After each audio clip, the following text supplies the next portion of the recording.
complex aspects of human behavior. Psychology does not view hurting or attacking others as the result of single cause. Rather, it understands aggression as emerging from an integral part of emotional, cognitive, and social interactions. Among the many explanations proposed by psychologists, two perspectives, frustration-aggression theory and the threatened ego theory, both these approaches attempt to explain why the individual sometimes reacts to challenges and criticism with hostility. The frustration-aggression theory is proposed by John Dowler, and his colleagues argues that aggression arises when a person's goals are blocked. When individuals are prevented from achieving their goals, it leads to frustration and anger. This anger leads to aggressive behaviors. The threatened ego theory, developed by Roy Baumeister, proposes that aggression often stems from a fragile or exaggerated self-image that feels threatened. When individuals perceive criticism or humiliation as an attack on their identity, they may respond aggressively to protect their self-worth. மனித நடத்தையில் பிறரை துன்புறுத்துவது என்பது ஒரு சிக்கலான அனுபவம். உளவியலாளர்கள் ஒருவரை துன்புறுத்துவதையோ அல்லது தாக்குவதையோ அதற்கு ஒரு காரணமாக காணப்படுவதில்லை, ஆனால் அநேக காரணிகளை உள்ளடக்கியதாக காணப்படுகிறது என்று கூறுகிறார்கள். முக்கியமாக உணர்வு, அறிவாற்றல் மற்றும் சமூக செயல்முறைகள் ஒருவரை ஆக்கிரமிப்பு செயல்களுக்கு உள்ளாக்குகிறது என்று கூறுகிறார். முக்கியமாக அநேக கோட்பாடுகள் உருவாக்கப்பட்டுள்ளது. அதில் மிகவும் முக்கியமாக விரக்தி ஆக்கிரமிப்பு கோட்பாடு மற்றும் சுயமரியாதை கோட்பாடுகள் முக்கியத்துவம் வாய்ந்ததாக காணப்படுகிறது. இந்த இரண்டு அணுகுமுறைகளிலும் தனிநபர்கள் சில நேரங்களிலே சவால்கள் அல்லது விமர்சனங்களை சந்திக்கும் பொழுது அவர்கள் எதிர்மறையான செயல்களிலே செயல்படுவதாக கூறப்படுகிறது. ஜான் டாலர் அண்ட் அவருடைய குழுவானது விரக்தி ஆக்கிரமிப்பு கோட்பாடை குறித்து அவர்கள் கூறும் பொழுது, ஒரு நபருடைய வாழ்க்கையில் காணப்படும் இலக்குகளை அடைவதற்கு தடையாக யாராவது காணப்பட்டால் அந்த நேரத்திலே அவர்களுக்கு விரக்தி ஏற்படுகிறது. இந்த விரக்தியானது கோபத்தையும், கோபத்தின் வழியாக அவர்கள் தங்களுடைய பிறரை அவர்கள் துன்புறுத்த வேண்டும் என்றும் அவர்கள் விரும்புகிறார்கள் என்று கூறுகிறார்கள். ராய் பாயின்ஸ்டர் என்பவர் சொல்லும் பொழுது, ஒருவருடைய சுயமரியாதையை நாம் தொடும் பொழுது அல்லது சுயமரியாதை சார்ந்த விமர்சனம் அல்லது அவமானங்களை ஒரு நபர் நேரிடும் பொழுது தங்களுடைய வாழ்க்கையிலே அவர்கள் அடையும் ஏமாற்றத்தின் வழியாக பிறரை துன்புறுத்த வேண்டும் என்று அவர்கள் விரும்புகிறார்கள் என்று கூறப்படுகிறது. Why Saul became the persecutor? Before his conversion, Paul was a devoted Pharisee, deeply committed to Jewish law and traditions. As seen in 1 Corinthians chapter 15 verses 9, Galatians chapter 1 verses 13 and 23, and Philippians chapter 3:6, he zealously persecuted the church, believing that he was defending the ancestral faith. Early Christians were viewed either as subgroups within Judaism or as a marginal movement challenging the established religious authority. Because Christianity proclaimed Jesus as the only Savior and emphasized faith in Christ, it raised a serious concern among the Jewish leaders. The Christians especially stressed the Christ supremacy, which Paul perceived as the threat to the law of Moses. In Acts chapter 6 verses 8 to 15, Stephen was accused for blasphemy against Moses, God, the temple, and the law. Stephen's speech further challenged traditional interpretation, intensifying opposition. Paul's persecution arose from religious zeal and a desire to protect Jewish identity and tradition.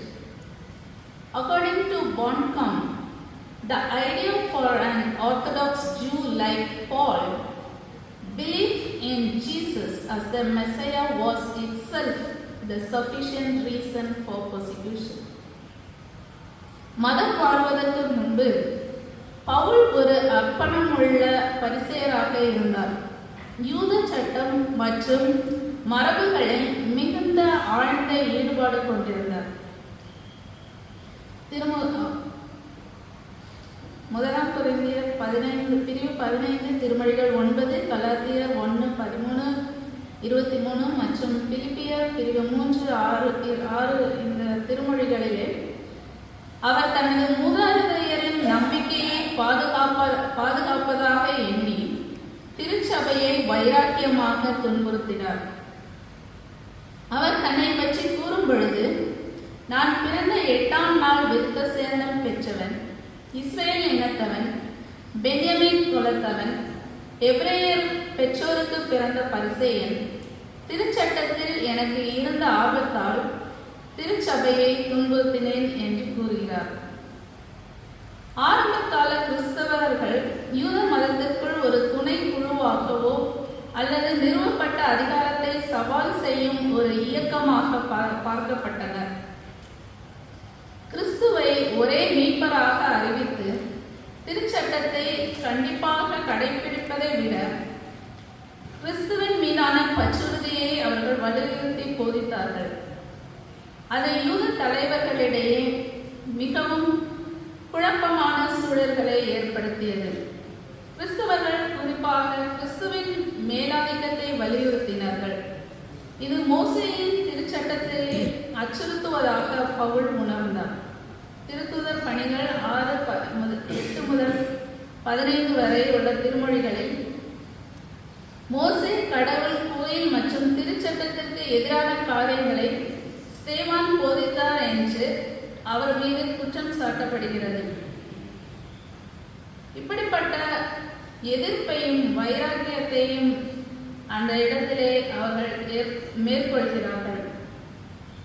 பொன்காம் என்பவர் சொல்லும் பொழுது, சவுல் போன்ற ஒரு மரபு வழி யூதருக்கு இயேசுவை மேசியாவாக நம்புவது அவர்களை துன்புறுத்தலுக்கு நேராக வழிநடத்துகிறது என்று கூறுகிறார். நேச்சர் ஆஃப் பர்சிக்யூஷன், அவர் எவ்வாறு துன்புறுத்தினார்? சவுல் வீடு வீடாய் நுழைந்து ஆண்களையும் பெண்களையும் இழுத்து கொண்டு போய் அவர்களை சிறையில் அடைக்கச் செய்தார்.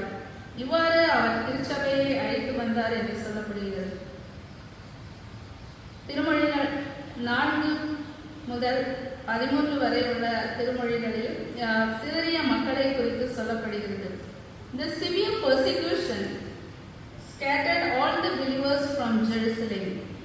Those who had scattered seized the opportunity to proclaim the word of God.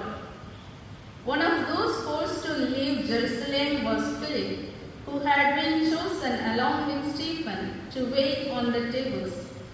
He went to the city of Samaria and began to preach there.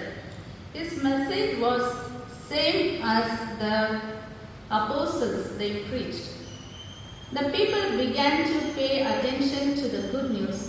The whole city was rejoicing. கடுமையான துன்புறுத்தல் எருசலேமை விட்டு அநேகரை சிதறடித்தது. சிதறடிக்கப்பட்டவர்கள் எங்கும் சென்று நற்செய்தியை அறிவித்தார்கள். எருசலேமிலிருந்து அவர்கள் சிதறடிக்கப்பட்டாலும் அவர்கள் செல்லுகிற இடங்களிலே அவர்கள் திருத்தூதர்கள் போதித்த அதே செய்தியை அவர்கள் அங்கேயும் சொல்லுகிறார்கள். அன்று திருத்தூதர் பணிகள் 6:4 சொல்லும் பொழுது, திருத்தூதர்கள் தங்களை இறை வேண்டலிலும் இறை வார்த்தை பகிர்தலிலும் உறுதியாய் நிலைத்திருப்போம் என்று கூறுகிறார்கள். இறைவேண்டலிலும் இறைவார்த்தை பணியிலும் தங்களை உறுதியாய் நிலைநிறுத்தி கொண்டார்கள். அது அவர்களுக்கு ஒரு தலையாய கடமையாய் காணப்பட்டது. அதே செயலை இன்று அனைவரும் செய்கிற ஒரு சூழல் இங்கே நாம் பார்க்க முடிகிறது. அவர்கள் நற்செய்தியை அறிவித்த பொழுது அனைவரும் அதை கவனிக்க தொடங்கினார்கள். அந்நகரில் பெரும் மகிழ்ச்சி உண்டாயிற்று என்று சொல்லப்படுகிறது. Simon was a local sorcerer in Samaria who amazed people with his practices, leading them to believe his powers came from God. When Philip preached the gospel of Jesus Christ, many Samaritans turned from Simon and believed, publicly expressing their faith through baptism. Simon himself professed belief and was baptized and followed Philip, and was astonished by genuine miracles he witnessed. At first, his faith appeared sincere, showing the superiority of the gospel over sorcery. இங்கே அநேகர் மனமாற்றம் பெற்றனர். அதில் குறிப்பாக சீமோன் என்பவர் ஒரு மந்திரவாதியான ஒரு மாயவித்தைக்காரனாய் இருந்தாலும் அவர் நற்செய்தியை அதிக கவனத்தோடு கேட்கிறார். அவன் அந்த ஊரிலே தன்னை ஒரு பெரியவர் என்று கூறிக்கொண்டார். மேலும் சிறியவர் முதல் பெரியவர் வரை அனைவரும் அவரை போற்றினர். அவரை ஒரு பெரிய சக்தியாக அவர்கள் நினைத்தார்கள். ஆனால் பிலிப்பு நற்செய்தியை பிரசங்கித்த பொழுது அதை விட்டுவிட்டு அதை பிலிப்பின் அவ்வார்த்தைகளை அவர் கேட்டு வழிநடக்க ஆரம்பித்தார். அதை குறித்து Rai போய்ஸ்டர்ஸ் explains that Simon's reaction in Acts chapter 18. Simon had gained fame in Samaria as a powerful sorcerer, called and claimed himself the great power of God. His identity depended on public admiration. When Philip preached Christ and performed the true miracles, the people's attention shifted from Simon. This likely threatened his self-image and status. According to this theory, individuals with fragile or inflated egos may react defensively when their identity feels attacked. Simon's attempt to buy Holy Spirit's power reveals his desire to restore influence and control, showing an effort to protect his wounded pride and lost prestige. Rai போயின்ஸ்டர் என்பவர் சொல்லும் பொழுது இந்த சீமோன் என்பவர் தன்னுடைய சுயமரியாதையை அவர் அங்கே இழக்கிறவராகவும் சுயமரியாதை கோட்பாட்டின்படி இங்கே அவர் ஒரு எதிர்வினையை சந்திக்கிறவராய் காணப்படுகிறார். அங்கே அவர் தன்னை ஒரு கடவுளின் பெரிய சக்தி என்று அழைத்து தன்னை அடையாளப்படுத்தினாலும் மக்களால் போற்றப்படுகிற தன்னை இப்பொழுது மக்களின் கவனம் சீமோனில் இருந்து பிலிப்பிடத்திலே செல்லும் பொழுது தன்னுடைய சுயமரியாதையை அவர் இழக்கிறதாக அவர் உணர்கிறார். அப்பொழுது தனக்கு என்ன தற்காப்பு செய்ய முடியும் என்று நினைத்து திருத்தூதர்களிடம் சென்று திருத்தூதர் கைகளை வைத்ததும் அவர்கள் தூய ஆவியை பெற்றுக்கொண்டதை சீமோன் கண்டபோது, நான் யார் மீது கைகளை வைப்பேனோ அவரும் தூய ஆவியை பெற்றுக்கொள்ள எனக்கு அதிகாரம் வேண்டும் என்று அவர் அந்த இடத்திலே கேட்கிறார்.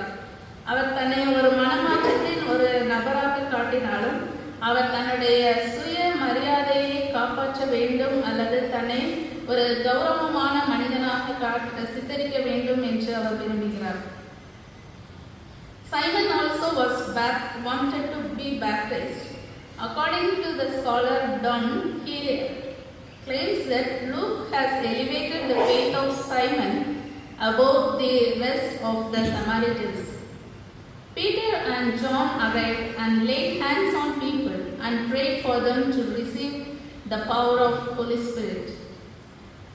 Simon was so impressed that he wanted to add the power to distribute the Holy Spirit to his own abilities. Peter responded, "Your money perish with you." The core message from Simon's story is that God's gifts cannot be brought, controlled or used for personal glory. இங்கே சீமோனும் திருமுழுக்கு பெற வேண்டும் என்று விரும்புகிறார். அதை குறித்து சொல்லும் பொழுது லூக்கா சீமோனின் மனமாற்றத்தை மற்றவர்களின் மனமாற்றத்தை விட அதிகமாக உயர்த்தி இங்கே குறிப்பிடுகிறார்.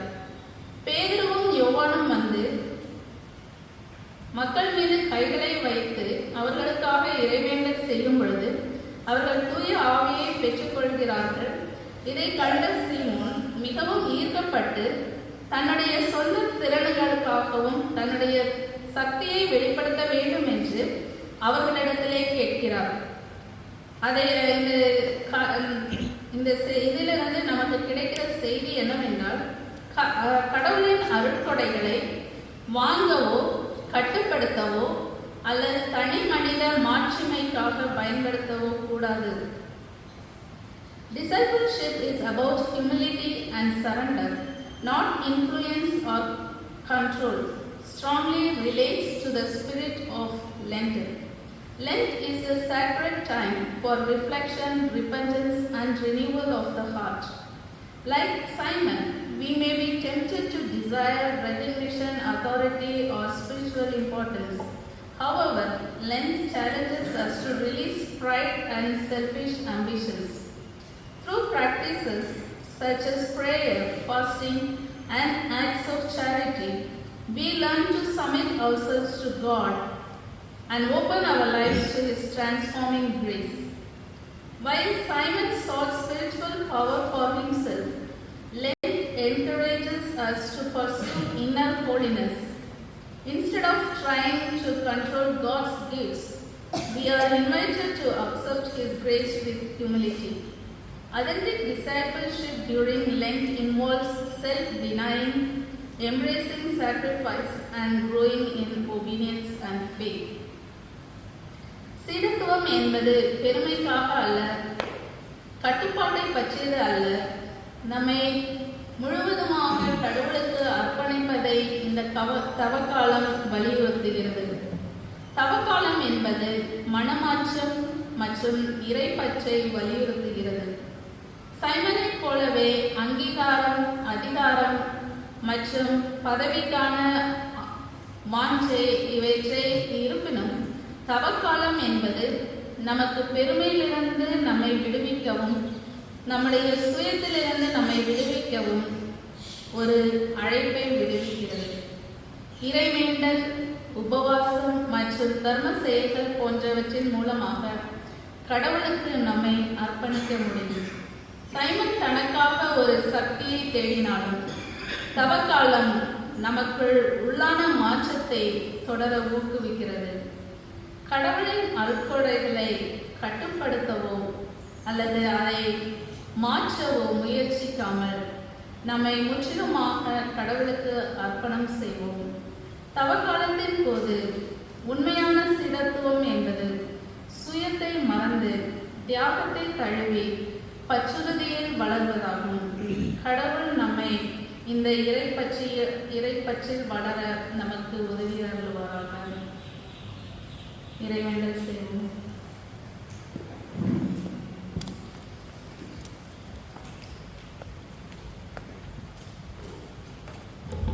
வேண்டிக் கொள்வோம். அனைத்து ஆற்றலும் பேரிழக்கும் நிறைந்த நல்ல கடவுளை மறுபடியும் நம்மை நோக்கி பார்ப்பதற்கு நேர்களுக்கு நிறைக்கின்ற நல்ல வாய்ப்பிற்காக நாங்கள் நன்றி செலுத்துகின்றோம். இந்நாளிலும் திருமறை ஆய்வின் வாயிலாக நாங்கள் கற்றுக்கொண்ட பற்பல தகவல்களுக்காக நாங்கள் நன்றி செலுத்துகின்றோம். குறிப்பாக நாங்கள் பயணித்துக் கொண்டிருக்கின்ற இழந்த நாட்களில் வெளிப்புற அடையாளங்களை தவிர்த்து உள்ளான மனமாற்றத்தை களைந்து எங்களை நாங்கள் உமக்கு தத்தம் செய்ய ஆண்டவர்களை தகுதிப்படுத்தும், ஆற்றல் படுத்தும். எங்கள் ஒவ்வொருவரோடும் உடைய தூய ஆவியாரின் கிருபையை நிறைவாய் வழிநடத்தும். இவை யாவற்றையும் எங்கள் மீட்பர் இயேசு கிறிஸ்துவின் வழியே எண்ணுகிறோம் நல்ல கடவுளே, ஆமென். இறை ஆசியை நாம் பெற்றுக்கொள்வோம். கடவுள் மைந்த தூய ஆவியாரின் ஆற்றலும் வழிநடத்துதலும் நம் அனைவரோடும் இன்றும் என்றும் நிறைவாய் கொண்டிருப்பதாக, ஆமென். யாவரும் இணைந்து சொல்வோம். என் உயிரை ஆண்டவரை போற்றிடு, என் உள்ளம் நிறைவேற்றி என் உயிரே ஆண்டவரை போற்றிடு, அவருடைய பணிவான செயல்கள் அனைத்தையும் பரவாதே. இந்த நாளில் இந்த திருமறை ஆய்வில் கலந்து கொண்ட உங்கள் அனைவருக்கும் நன்றிகளை தெரிவித்துக் கொள்கிறோம். இந்த நாள் இனிய நாளாய் அமைய எல்லாம் உள்ள கடவுள் அருள் புரிவார். நண்பர்களே, எல்லோருக்கும் வணக்கம். குறிப்பாக இந்த நாளிலே நல்ல ஒரு திருமறை ஆய்வை நடத்திய அன்புக்குரிய இவாஞ்சலிஸ்ட் அவர்களுக்கு நன்றி. நேற்றைய தினத்திலும் நீங்கள் உங்களுடைய முழு ஒத்துழைப்பை கொடுத்து அந்த அமைதி நாள் புத்துணர்வு கூட்டம் சிறப்பாக நடைபெறுவதற்கு உதவி செய்தீர்கள். அதற்காகவும் உங்களுக்கு என்னுடைய மனமான நன்றியை தெரிவித்துக் கொள்கிறேன். எப்பொழுதுமே நம்முடைய இந்த லெந்து காலங்களிலே ஒவ்வொரு வியாழக்கிழமையும் மாலை 6 முதல் 6:30 மணி வரைக்கும் நமக்கு தியான கொள்கை நடைபெறும். அது கூட்டுறவு குழு அந்த வரிசையில் அது நடைபெறும். அந்த வகையிலே இன்று மாலை 6 மணிக்கு நம்முடைய அன்புக்குரிய தமிழன் அவர்களுடைய கூட்டுறவு குழு தியான கொள்கை நடத்த இருக்கிறார்கள். நீங்கள் எல்லோரும் அதிலே தவறாமல் கலந்து கொள்ளும்படி அன்போடு நான் அழைக்கிறேன். தேங்க்யூ.